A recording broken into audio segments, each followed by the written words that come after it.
Hello, we're here at the GEC and we're working on COVID-19 immunizations.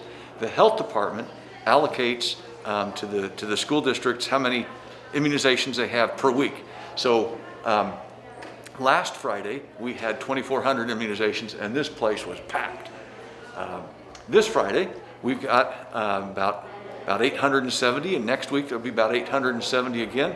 As you know, we're doing this descending by age, and so we really encourage you to look in your emails, and your principals can help you out, get you information. Something that's really exciting, we were a little bit worried about this, but they've committed that there will be the same number of shots 4 weeks out, so you can get your second one, don't have to wait beyond that.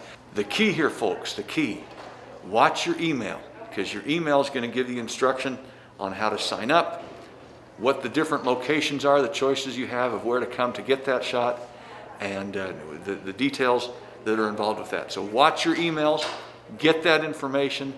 Let's get down here. It's such a great partnership with the health department and with community nursing services to get this done, and we're excited to protect all of our people. Thanks so very much.